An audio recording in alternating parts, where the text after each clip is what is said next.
चला मग कम्पेअरिंगमध्ये बघा काय म्हटलं आहे त्यांनी आपल्याला. इथे सेम हे स्पीच रायटिंगसारखंच आहे, फक्त आपल्याला पूर्णपणे जो प्रोग्राम कसा झाला, काय झालं होतं, कोण कोण आलं होतं, कोणी स्पीच दिलं, या सगळ्या बाबतीमध्ये आपल्याला काय करायचं ह्याच्यात इन्फॉर्मेशन द्यायची आहे. मग बघा, वन महोत्सव सेलिब्रेटेड इन कल्पा स्कूल. कुठे सेलिब्रेट झाला होता हा? कल्पा स्कूलमध्ये ऑन 5th ऑफ जुलै, जुलैच्या 5 तारखेला. Chief guest for occasion was Shrimati Shobha Royaru. ऑकेजनसाठी चीफ गेस्ट कोण होतं? श्रीमती शोभा रोयारू या होत्या. Okay. Principal chief conservator of forest, या काय होत्या? फॉरेस्ट जपण्यासाठी ह्या प्रिन्सिपल चीफसुद्धा होत्या. The first woman of Telugu states to reach this highest rank. एवढ्या हायेस्ट रँकला पोचणाऱ्या या फर्स्ट लेडी ऑफिसर होत्या. The student of the school from pre primary to high school presented a wonderful cultural programme which memorised the audience. म्हणजे pre school पासून तर हायस्कूलपर्यंत जेवढे काही स्टुडंट्स होते त्या स्टुडंट्सनी काय केलं होतं, तर खूप छान कल्चरल प्रोग्राम केला होता, जो ऑडियन्सने काय केला होता? मेमोराईज, म्हणजे ऑडियन्सने कायमच लक्षात ऑडियन्स हे कायम लक्षात ठेवतील असा छान असा प्रोग्राम झाला होता. The cultural program consisted of group songs. Cultural प्रोग्राममध्ये काय काय इन्क्लूड होतं? ग्रुप सॉंग्स होते, स्किट्स होते, म्हणजे खूप सारे ड्रामाज होते, dance, and depicting the importance of trees and their conservation. आणि या सगळ्यांचा एकच हेतू होता, तर तो हेतू काय होता? तर ट्री कन्झर्वेशन, झाडं जपण्याचा एक संदेश देण्यासाठी. ओके. आणि का बरं ट्री कन्झर्वेशन, झाडं का जपायची? तर बघा त्यांनी पुढे म्हटलं पण आहे इथे, the chief guest gave an inspiring speech. Inspiring same आहे. त्यांनी आपल्याला इन्स्पायर करण्यासाठी काही स्पीच दिलं होतं. To the students to preserve trees, झाडांना जपा, which play a vital role in maintaining ecological balance of our planet and the earth. आपल्या पृथ्वीचा इकोलॉजिकल बॅलन्स आपण मेंटेन ठेवण्यासाठी खूप महत्त्वाचा रोल काय असतो? तर तो असतो प्रिझर्व ट्रीज, म्हणजे झाडं जपणं. आणि ते आपल्याला चीफ गेस्टने त्यांच्या स्पीचमधनं दाखवून दिलं होतं. She added that all students should make an effort to plant trees and nurture the environment. Not nature, nurture the environment. म्हणजे सगळ्या स्टुडंट्सनी नक्कीच झाडं लावण्याचा काम केलं पाहिजे आणि नर्चर द एन्व्हायरमेंट, आणि झाडं लावून काय करायचं? तर आपल्या पर्यावरणाला पोषक अशा गोष्टी करायच्या. नर्चर, पर्यावरणाला जपायचं. She talked about the scientific temper and encouraged to think and act scientifically. तिने सायंटिफिकली कसं विचार करायचा आणि कसं वागायचं या बाबतीतही आम्हाला त्यांनी ज्ञान दिलं होतं. She said that scientific temper is required in every child and every individual to make important decisions in life. Scientific temper म्हणजे सायंटिफिकली सगळ्या गोष्टी लक्षात घेणं आणि त्या करणं, हे प्रत्येक व्यक्तीला, प्रत्येक लहान मुलाला आपल्या लाईफमध्ये सगळे डिसिजन्स घेताना हे लक्षात ठेवणं खूप महत्त्वाचं आहे. लाईक तुम्ही जर काय एखादा बिझनेस करता आहात, तर त्या बिझनेसने पर्यावरणाला हानी तर होत नाही आहे ना, हा विचार आपण केला पाहिजे. This is called as scientific temper, की सायंटिफिकली विचार करायला पाहिजे की याच्यामुळे आपल्या इकोलॉजिकल बॅलन्स हा डिसबॅलन्स होऊ शकतो का. शी कोटेड जवाहरलाल नेहरू. तिने जवाहरलाल नेहरूचे बरेचसे काय केले आपल्याला, काय म्हणता येईल, त्यांचे थॉट्स सांगितले, त्यांना संबोधलं तिने. And his books Discovery of India, आणि त्यांचं जे बुक आहे डिस्कवरी ऑफ इंडिया त्याबद्दलही तिने सांगितलं. Which use the word scientific temper for the first time. त्यांच्या बुकमध्ये सगळ्यात पहिल्यांदा सायंटिफिक टेम्पर हा वर्ड यूज करण्यात आला होता. She also inform the students that it is part of article 51A of our constitution which talks about fundamental duties. म्हणजे discovery of इंडियामध्ये त्यांनी जेव्हा सायंटिफिक टेम्पर हा शब्द जवाहरलाल नेहरू यांनी वापरला होता, हा जो आहे हा आपल्या कॉन्स्टिट्यूशनचा, आपल्या संविधानाचा भाग आहे. संविधानातला आर्टिकल 51A. आणि जो कशाबद्दल बोलतो, तर फंडामेंटल ड्युटीजबद्दल बोलतो. फंडामेंटल ड्युटीज म्हणजे आपल्या बेसिक ड्युटीज. येतं आहे लक्षात? चला मग इथे कम्पेअरिंग आपण एकदा वापस बघूयात. तिला समजलं नाही कम्पेअरिंग, सो मी पुन्हा सांगते. कम्पेअरिंगमध्ये काय म्हटलं आहे बघा बरं. Van Mahotsav was celebrated in Kalpa school on the 5th of July. म्हणजे याचा अर्थ तुम्हाला इथे काय लिहायचं आहे, तर तुमचं सेलिब्रेशन कसं झालं ते सगळं लिहायचं आहे. कधी काय काय केलं, जसं फ्लॅग होस्ट केला सगळ्यात पहिले, किंवा मग सगळ्यात पहिले दिवा लावला, मग ते लोक आले, मग त्या चीफ गेस्टला आपण फॅसिलिटेट केलं, मग कोणी कोणतं स्पीच दिलं, या सगळ्या गोष्टी आपल्याला याच्यामध्ये लिहायच्या आहेत. Okay, comparing is little bit hard than speech writing, so I think you should go for speech writing. Expansion idea is also I think more time consuming than speech writing, so you can go for only speech writing, but still I am going to explain this all. Okay, बघा, chief guest for the occasion was Shrimati Shobha Royaru. Shrimati Shobha Royaru या आपल्या ऑकेजनसाठी काय होत्या, chief guest होत्या. And principal chief conservator of the forest जपणाऱ्या जे अधिकारी आहेत त्यांच्या या प्रिन्सिपल चीफ होत्या. And the first woman of Telugu स्टेट्सच्या पहिली स्त्री होती, पहिली महिला होती, reach to this highest rank, या हायेस्ट रँकवर पोचणारी ही पहिली महिला होती. The student of the school from pre primary to high school presented a wonderful cultural programme which mesmerized, इथे which mesmerize the audience. Pre स्कूलपासून तर हायस्कूलपर्यंत जे स्टुडंट्स आहेत सगळ्यांनी अगदी वंडरफुल असा कल्चरल प्रोग्राम केला, ज्यामुळे विच मेस्मराइज द ऑडियन्स, म्हणजे ज्याच्यामुळे mesmerised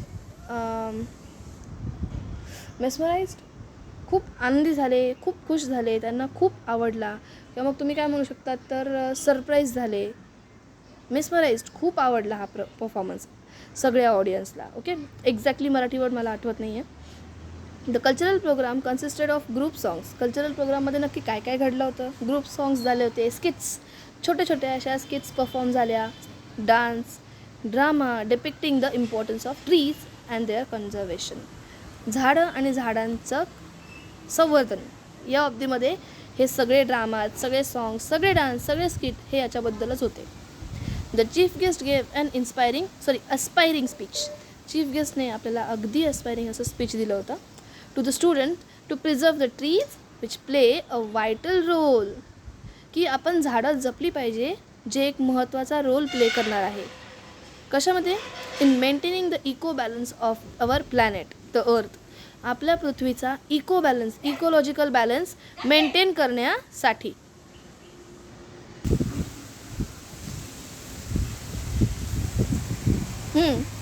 which plays vital role in maintaining ecological balance of our planet Earth.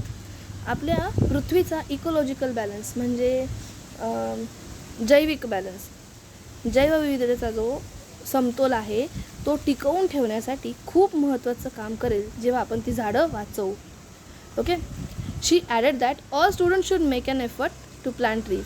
तिने अजून ॲड करून एक शब्द बोलली की सगळ्या स्टुडंट्सने काय केलं पाहिजे तर झाडं लावली पाहिजे. कशासाठी, बघा बरं, टू नर्चर द एन्व्हायरमेंट, आपलं पर्यावरण जपण्यासाठी. She talk about scientific temper. तिने अजून एका शब्दाबद्दल बोललं आहे, scientific temper, and encouraged to think and act scientifically. विचार करणं आणि कृती करणं सायंटिफिकली याबद्दल तिने आपल्याला एनकरेज केलं आहे, प्रोत्साहित केलं आहे. मग नक्की सायंटिफिक टेम्पर म्हणजे काय. She said that scientific temper is required in every child. Scientific temper हे अगदी प्रत्येक व्यक्तीला काय आहे, रिक्वायर्ड आहे. प्रत्येक लहान मुलाला असायला हवं, एव्हरी इंडिव्हिज्युअल, प्रत्येक व्यक्तीमध्ये असायला हवं. To make important decisions in the life. आपल्या आयुष्यात इम्पॉर्टंट डिसिजन्स घेताना scientific temper we should have. का बरं, what is scientific temper. This word is firstly used by Jawaharlal Nehru. See here, she quoted Jawaharlal Nehru and his book Discovery of India, which used the word scientific temper for the first time. Jawaharlal नेहरूंच्या discovery of India या बुकमध्ये हा word सगळ्यात पहिले वापरला गेला, scientific temper. दिस means जेव्हा केव्हा आपण कोणत्याही गोष्टी करू तेव्हा त्याच्यात आपल्याला एक गोष्टीकडे आपलं लक्ष नेहमी असलं पाहिजे. तर ती कोणती गोष्ट आहे तर ती आहे आपलं इकोलॉजिकल बॅलन्स और ecological balance of our environment. आपल्या एन्व्हायरमेंटला हानी पोचणार नाही अशा कोणत्याही गोष्टी करायला हरकत नाही, पण जेव्हा कोणतीही गोष्ट करतोय तेव्हा एन्व्हायरमेंटला हानी तर पोचत नाही आहे यावर आपलं लक्ष असलं पाहिजे. याला म्हणतो आपण scientific temper. She also inform the students that it is a part of article 51A of our constitution which talks about fundamental duties. Fundamental duties, basic duties प्रत्येक व्यक्तीच्या, प्रत्येक नागरिकाच्या या संविधानामध्ये ज्या दिल्या आहेत त्यातला 51A हा आर्टिकल आहे. त्यामध्ये हे स्पेशली मेन्शन केलेलं आहे की each and every individual must have scientific temper. प्रत्येकाने कोणतीही कृती करताना आपल्या एन्व्हायरमेंटचा विचार करूनच करावी. टू कमेमोरेट द ऑकेजन, हा ऑकेजन याचा सांगता करण्यासाठी a sapling was planted by chief guest.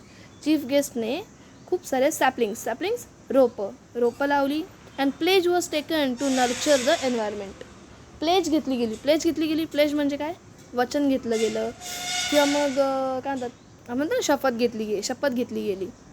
कुणाकडनं? By the literary and cultural activities captain.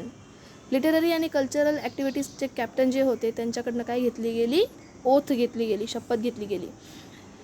आणि त्यानंतर त्यांनी एकच वाक्य स्पेशली मेन्शन केलं. हे वाक्य मी इथून पुढे माझ्या अपीलमध्ये, माझ्या स्पीच रायटिंगमध्ये, at each and every place where trees are mention, जिथे झाडांचं मेन्शन आहे किंवा जिथे एन्व्हायरमेंटचं मेन्शन आहे तिथे सगळीकडे मी हे लाईन नक्कीच वापरणार आहे. कोणती लाईन आहे? Earth provides enough to satisfy every man's need. पृथ्वी ही प्रत्येक व्यक्तीची गरज भागवण्यासाठी पुरेशा अशा गोष्टी आपल्याला प्रोव्हाइड करत असते. But not for the greed, पण आपली लालच भागवण्यासाठी नाही. आणि आपलं खाली दोघांचं नाव लिहिलं आणि स्टँडर्ड लिहिली. जसं Sarika and Sonali 12th standard. हा होता तुमचा कंपेयरिंग. ओके, इसके बाद है हमारा expansion of idea. See, expansion of idea is nothing but explaining that statement with quotes and examples. Okay, this question is all that glitters is not gold. जे काही चमकते सगळं काही गोल्ड असेलच असं नाही. और a book can not be judged bye its cover. पुस्तक हे त्याच्या कवरवरून आपण जज करू शकत नाही. लाईक तुम्ही जर का इथे तुम्ही बघितलं असेल एखाद्या बस स्टँडवर की बघा बरेचसे दुकानं पुस्तकं असतात जे वरचं कवर एकदम मस्त आकर्षक असतं. जेव्हा आपण ते आकर्षक कवर बघून पुस्तकापर्यंत जातो आणि ओपन केल्यावर आपल्याला कळतं की याची आतली पेपर क्वालिटी किंवा यातला जो मायना आहे लिहिला गेलेला तो कसा आहे, मजकूर थोडासा सो अँड सो आहे, नॉट सो गुड, है ना. मग यालाच आपण काय म्हणतो की जे बुक आहे ते त्याच्या कवरून नक्कीच आपण जज करू शकत नाही. मग यासाठी तुम्ही स्लोगन्स वापरू शकता, तुम्ही प्रोवर्ब्स वापरू शकता, तुम्ही कोट्स वापरू शकतात. इथे हे जे दिलेलं आहे ते मी अगदी छोटं दिलं आहे, याच्यापेक्षा मोठंही होऊ शकतं.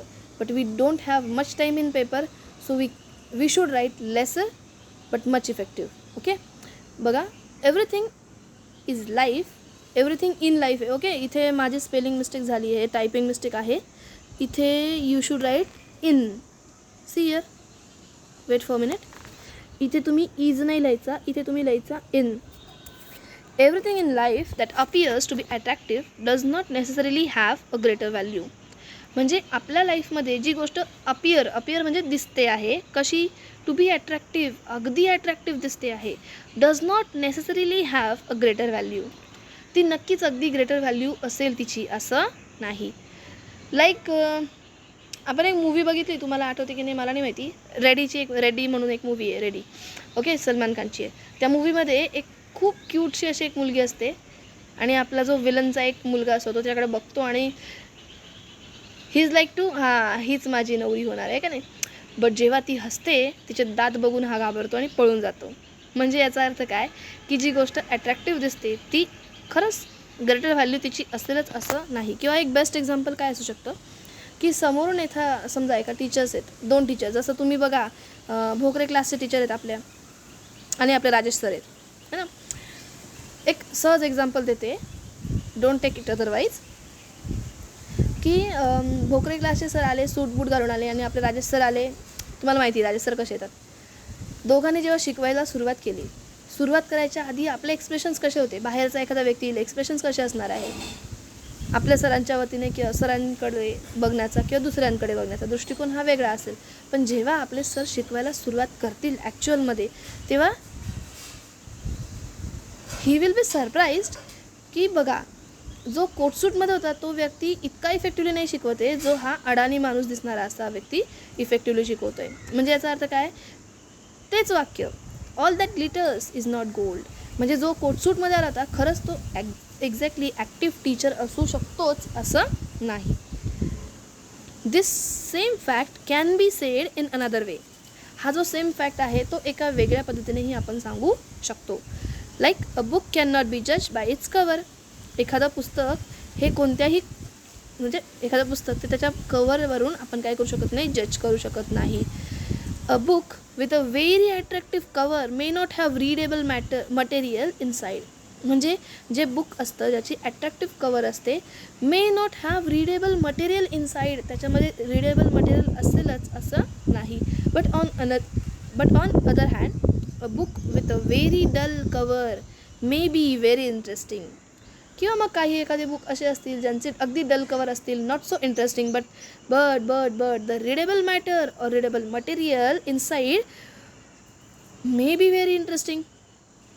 दिस is truth of everything in life. This is a true of everything in life. प्रत्येक गोष्टीबद्दल ही एक गोष्ट काय आहे, सत्य आहे, सत्यता आहे. A show that is well advertised may be dull and boring. म्हणजे असा एखादा शो ज्याची खूप ॲडव्हर्टाईज झाली होती तो बघितल्यावर ॲक्च्युअलमध्ये समजलं की या this is very dull and boring serial or show. येते लक्षात. And a movie that has received very little publicity may be quite entertaining. Like Baba आमटेंची मूवी, तिची जास्त काही आपण प्रमोशन्स बघितली नव्हती तिची, आहे की नाही, त्याची ॲडव्हर्टाईज पण जास्त काही आली नव्हती, but it was very interesting and quite entertaining. Like